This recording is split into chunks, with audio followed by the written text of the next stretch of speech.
Tossing Grenades at Windmills podcast.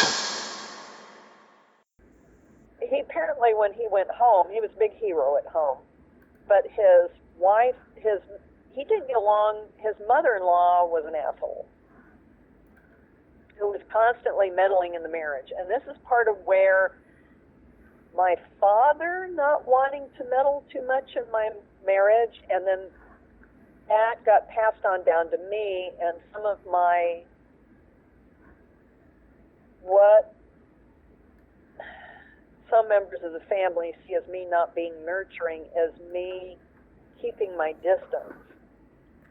Because I grew up with my father talking about how his mother-in-law basically destroyed his first marriage, because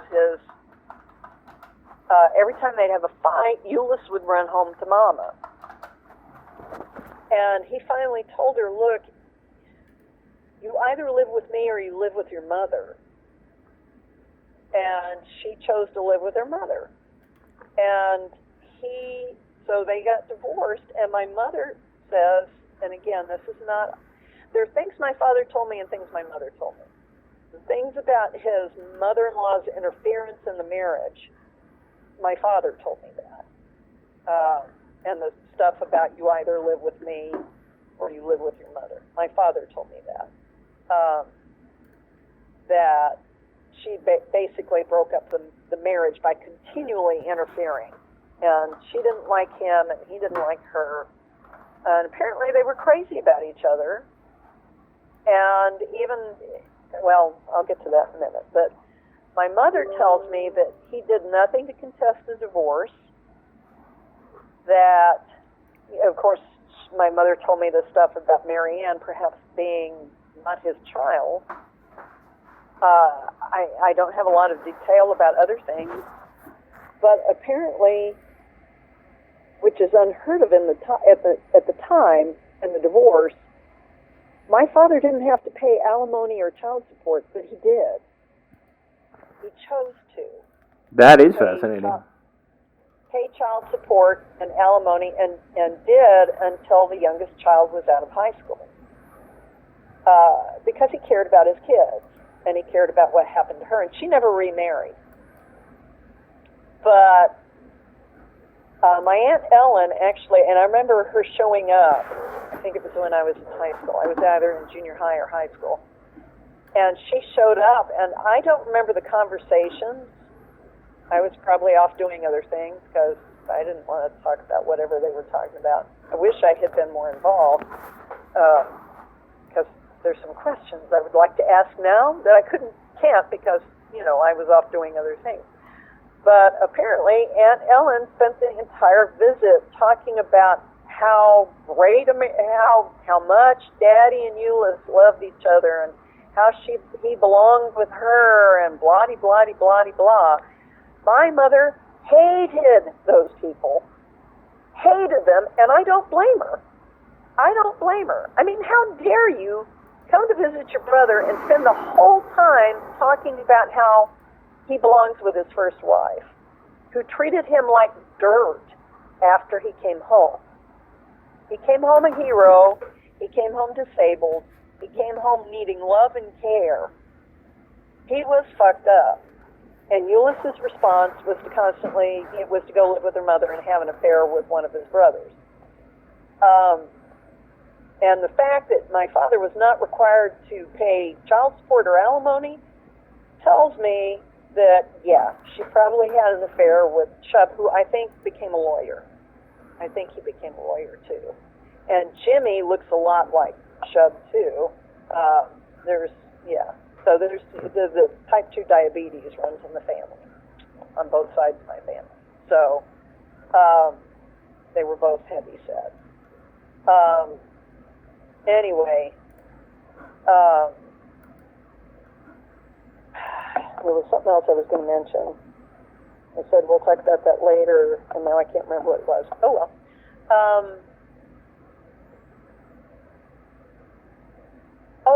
My mother said that he didn't challenge anything in court. He didn't challenge her. He didn't fight the divorce. He didn't, when she had made the decision she wanted a divorce, he let her have it. In some ways, he was such a advanced thinking man for his time. In some ways, he was not. He was homophobic. He once told me that he had a superior officer who hit on him, and he reported the guy. So, and my father was a beautiful man when he was young. He was a very, very handsome guy, and very athletic. He played for his, I guess it was for his troop unit.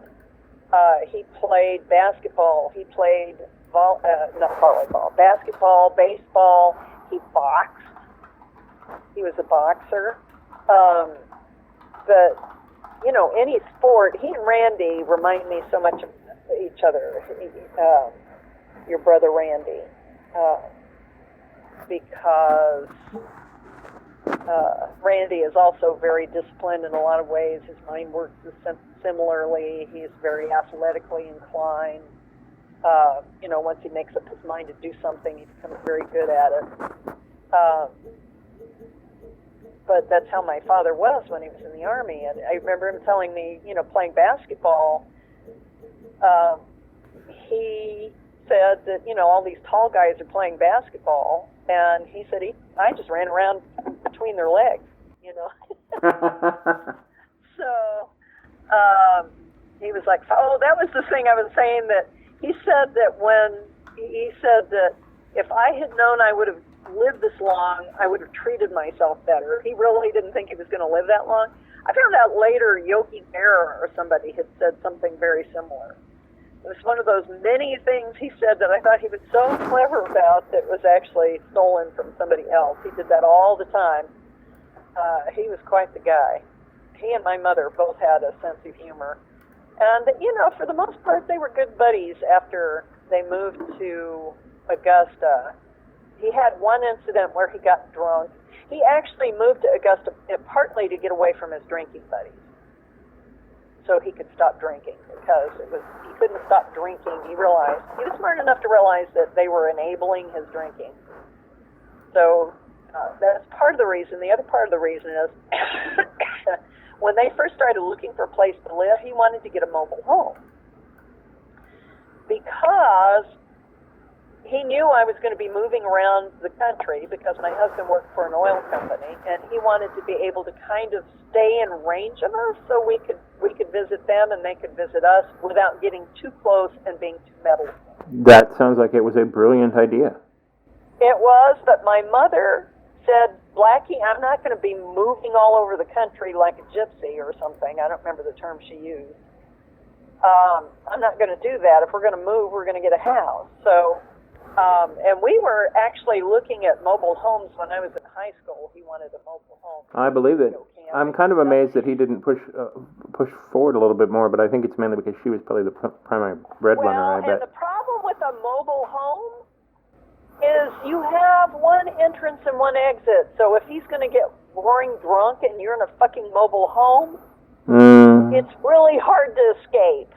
Yeah, that's true. Neither my mother nor I were cool on the idea of getting a mobile home at the time. Later on, he didn't tell her what he was thinking. He didn't tell her what he was thinking. That's what he wanted to do when he talked about moving to Augusta. And Augusta, of course, has the Masters golf tournament as well as a military hospital and a military base. No, it served them well for a number of years, so that was probably a wise move. Sure, and she thought he just wanted to move to Augusta. You know, he wanted, because it was halfway between D.C. and Houston, where we were living at the time. But it was, you know, it was close enough to visit, but not too close. And he didn't tell her until after they bought the house. I guess they rented an apartment. First, they were in two different apartments. There was actually a break-in at one of them. And he had a practice club that he used. It was like a weighted thing. It wasn't a real club. It was this weighted thing that you used to work on your swing. And they put that in the door of their apartment because they had a break-in that scared both of them half to death.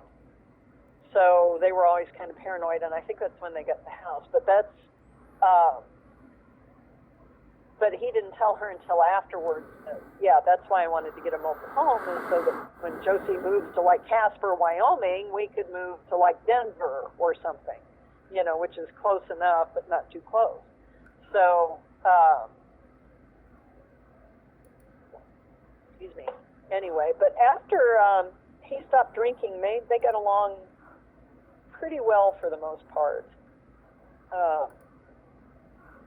I think, they still had their problems, and as he was dying and his brain was going, a lot of the old problems resurfaced. He didn't go back to drinking, thank goodness, but his mind was deteriorating, and as it deteriorated, he got really mean and very difficult to live with. He actually, I think I've told you, when he died, I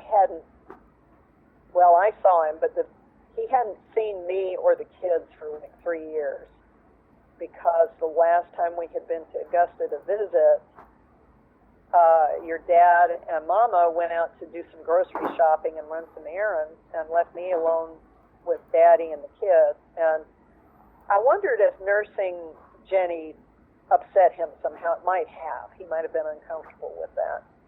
But, there was that other thing. Anyway, I was nursing Jenny, and of course I was covered, but he started a fight with me about a stupid thing that my freshman year in college, there was a controversy because one of my teachers was accused by a student of being gay and hitting on him. And there was a tiny little article about it in the local paper in Falls Church, Virginia, about this teacher. It made all the way up there from Lynchburg. And he hounded me because that teacher was in the drama department, about the homosexual in the drama department. And he just, I don't know why he decided that this was somehow my fault and I should argue with him about it. I have no idea where that was coming from. But he started that after that showed up in the paper, and would periodically, when he wanted to argue, he would pick that issue. So Richard and my mother are off, and Daddy and I are sitting in the living room, and he's getting more and more agitated. He's chain smoking more heavily than usual, so the air is really thick with smoke. The kids all started crying. You kids all started crying. Jenny started screaming because of the arguing. And Mama had told me, I've been thinking about leaving your father because he's impossible to live with and all this stuff. Well, in the middle of this argument, I tell you corner me and I say things I shouldn't say. Sure. I get like a caged animal. It's not something I'm proud of, and I've gotten better about watching that so I don't do that because it's had such severe consequences. But I'm human. I'm a human being, and I make mistakes. Life goes on,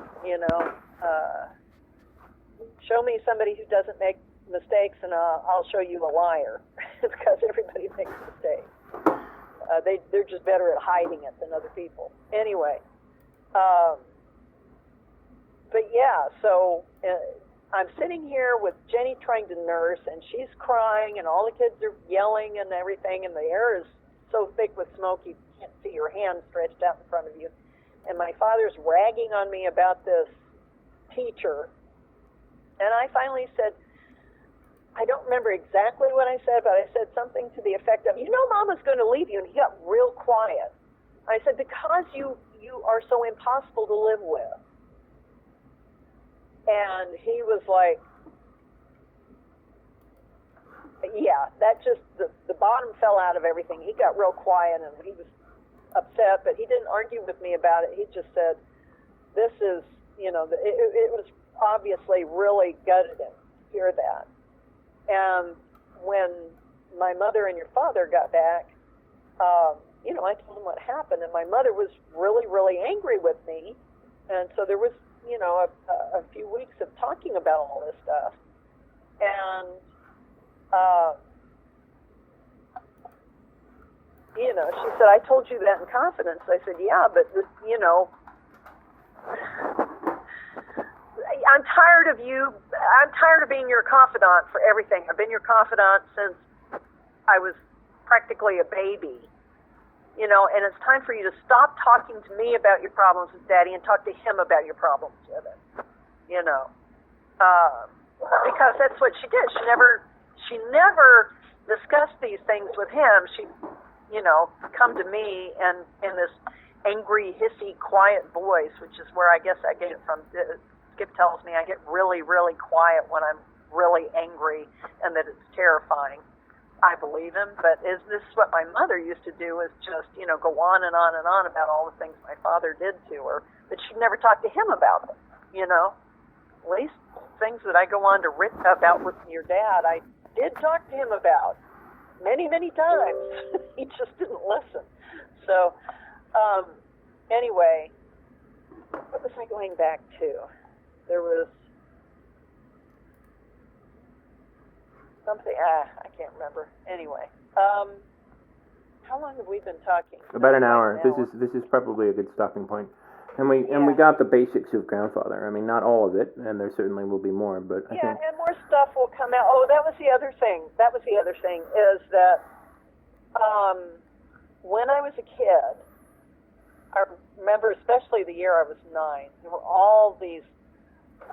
9 was the worst year of my life when I was a child. That was the year my grandfather, Mama's dad died, Papa, and I felt like my anchor on the universe was gone. But they would fight, and then my father would drag me out of bed. And, you know, when he couldn't win an argument with my mother, I was his trump card. You know, he'd pull me out of bed and terrorize me to get even with her. And, you know, she'd stand over there wringing her hands saying, you know, Blackie, stop it. Blackie, don't do that. Blackie, blah, blah, blah. And anyway, but there were times when he would disappear for anywhere from 3 days to a week. It wasn't until later I found out he was going back to visit his first wife and his kids. He really wanted to be close, especially to his son James and Jimmy. And when Marianne started writing me, she sent a picture of herself. I visited Daddy, and it was one of the apartments they lived in Augusta. And I showed him this picture, and he said, "Who's that?" And I said, "It's your daughter, Marianne." And he started to cry. I've only seen him cry a couple of times in my life. One of them was when he broke a plate over my head when I was 15, and, you know, I had to go to the hospital, and he was crying because he didn't know whether to call an ambulance or not because they might put him in jail. We'll talk about that another time. Anyway, but there were only a couple of times I've seen him cry, and he broke down crying and said, you know, then he started asking all these questions about Jimmy. He didn't ask about the other 2 girls. He asked about Jimmy. Did Jimmy become a lawyer? Jimmy this, Jimmy that, Jimmy. I said, I don't know. I don't know, Daddy. I'm sorry. I don't know. They haven't told me anything. And he said, well, I closed that part of my life off a long time ago, and I don't ever want to talk about this again. Which is really sad. That's really, really, really sad. But, you know, having been through some of the things I've been through, I understand him doing that, because I imagine that growing up with Euless, who I called Euless once and talked to her. I don't remember why I called. I was asking for, I called her. I wrote Aunt Ellen, and I think I called Euless trying to locate my half-sibling.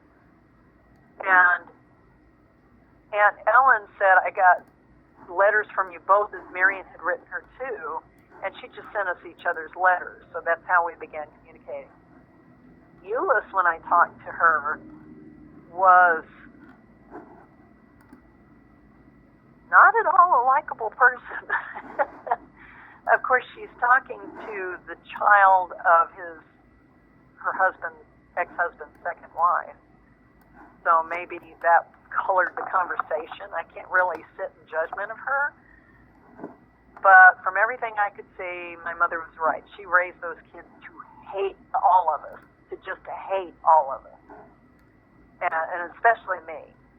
I just felt like, that makes no sense to me. Just from my perspective, growing up, I was an only child. I didn't hate them. They were my brothers and sisters, and I really wanted to know them. But they grew up hating me.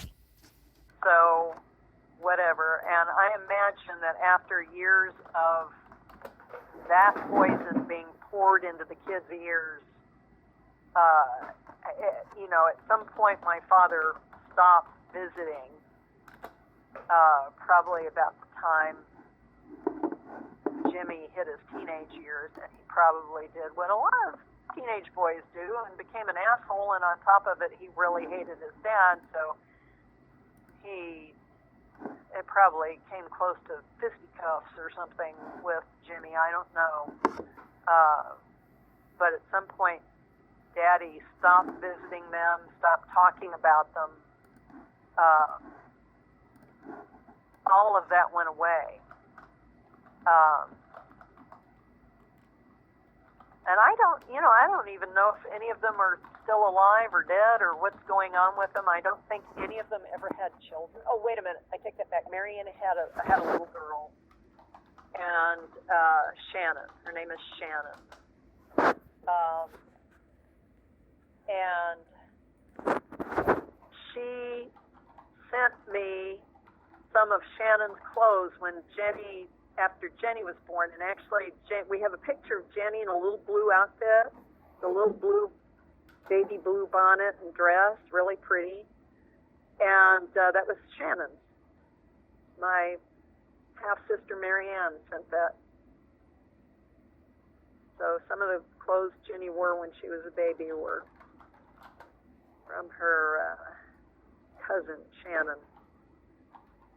But anyway, so that's enough there. But I wanted to go back and touch on that because that was, that's all a mystery to me. I think you did a fine job. Thanks. I babbled a lot is what I did. Wandered. Parts of it will require recording some out of order, but I think for the most part, it's good.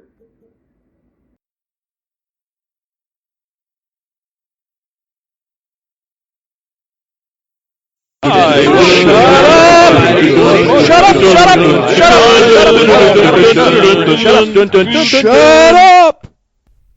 Copyright 2017 Red Anvil Amalgamated LLC.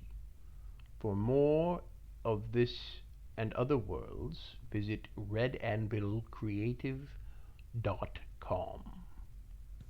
To fight the forces of evil!